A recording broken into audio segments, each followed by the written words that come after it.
Depuis bientôt un mois, elle fait sensation dans l'Hexagone.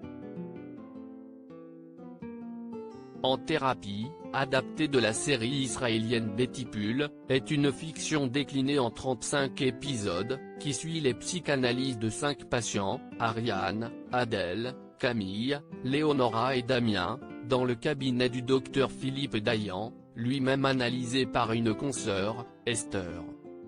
L'histoire survient après les attentats du 13 novembre, point de départ de la série et traumatisme commun à tous les personnages, qui vont, au fil des séances et avec l'aide de Dayan, mettre le doigt sur des traumatismes plus enfouis. L'adaptation, signée Olivier Nakache et Eric Toledano, dépeint avec brio les failles de l'être humain et le cheminement, parfois long, qu'il doit faire pour les identifier. Au casting, des acteurs au jeu plein de nuances et particulièrement justes, qui apportent toute une flopée de dimensions à leurs personnages.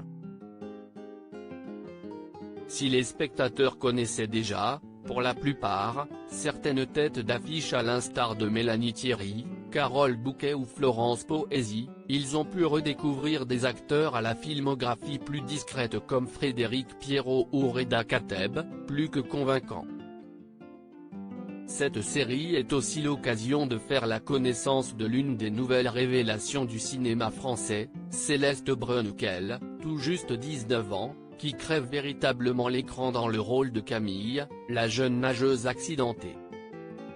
En thérapie, des désaccords entre les scénaristes et la production. Dans une interview avec Le Point, diffusée le 19 février dernier, le scénariste Poimiro a annoncé que lui et son groupe de co-auteurs, composé de Pauline Guéna, Alexandre Manville et Nassim Métard, ne seraient pas de la partie pour la saison 2.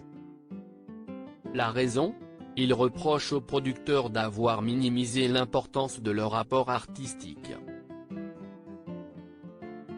La production n'a pas accepté nos exigences, toujours les mêmes, faire partie du projet jusqu'au bout et être crédité comme tel pour ce travail. Alors, même si cela n'a pas été une décision facile, nous avons refusé, a-t-il déclaré.